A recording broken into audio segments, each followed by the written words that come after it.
What's up, guys? As my first official video back to YouTube, let's start a fight. So what I want to talk about today, as you can probably tell by the title, is weighing live feeding your snakes versus frozen feeding your snakes. And I'm biased, but I'm also not against one or the other. If that's I think that's a better way to put it. So let's start with frozen. So with frozen, pros: you have no danger to your snake.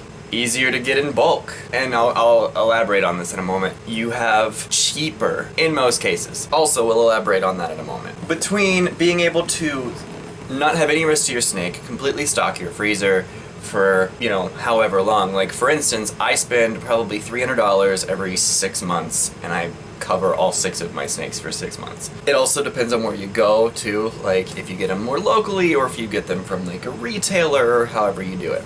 But 9 times out of 10, when you factor in buying bulk frozen from, say, like Perfect Prey, Rotopro, wherever, versus buying individual live rats, you're gonna have 9 times out of 10, unless you have like a wholesaler, 9 times out of 10 you're gonna spend less money. The bulk thing as well, it's also nice because you don't have to keep live rats in your house. I'm not a big fan of rats.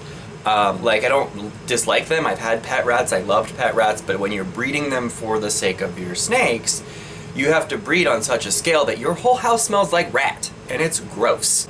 No matter how much you clean, when you just have that many rats, there's no avoiding that smell, which I don't like. Some people can tolerate it, whatever.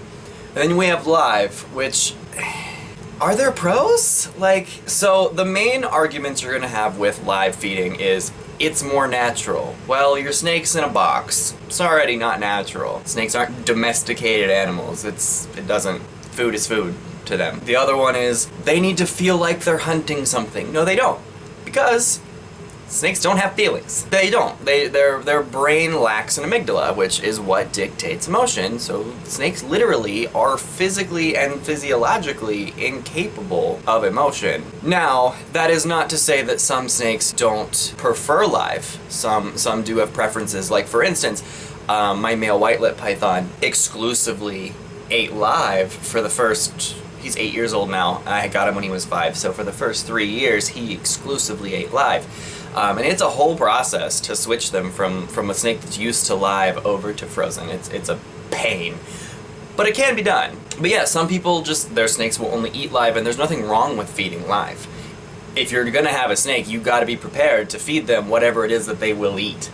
So if one of my snakes were to exclusively eat live and I had no possible way to transfer them over to frozen, yeah, I would feed live, because snakes gotta eat. But if given the option, personally, I'm a big fan of frozen solely for the ease of it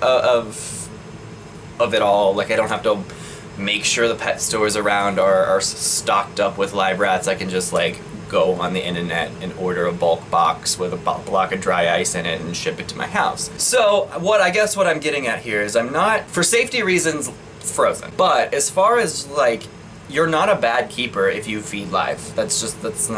It's not the case. Now, if you feed live solely because you want to watch your snake kill something, then you might want to go get your noggin checked out. Short of that, feeding live does not make you a bad keeper, feeding frozen does not make you a bad keeper. There's not a nutritional difference because they're frozen very quickly, so all of the nutrients are still there. It's like freezing a block of meat. It doesn't change anything as far as the meat's composition. So there's no nutritional differences. There's not actually a behavioral difference. Contrary to popular opinion, there's plenty of research material that you can look this up online. I kind of filmed this on a whim, or less planned, so I didn't save all of my links to post in here, but also, you're fully capable of doing your own research. I'm just here to point you in the right direction. That's one of my cats. Yeah, as far as live versus frozen, I'm a big fan of frozen, but if I've got to feed live, I've got to feed live. And like I said, I've had to feed live to Hades for the last 3 years, and up until the last 2 or 3 months, where I finally got him eating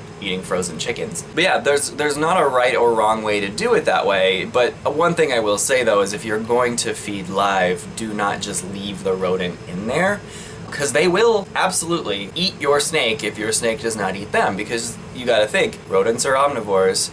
They're also opportunistic feeders, if you lock them in a box with no other options for food, they're gonna eat the only other meat source in there. I'm definitely not like reprimanding anybody for feeding live, because again, I've done it. I've had to do it because that's all one of my snakes would take. So, but yeah, I just figured a cool video to start out with would be weighing those out and just kind of showing people that some people actually don't even know that frozen is an option, which is weird, but alright. But at any rate, thanks for watching, and I'll see you next time.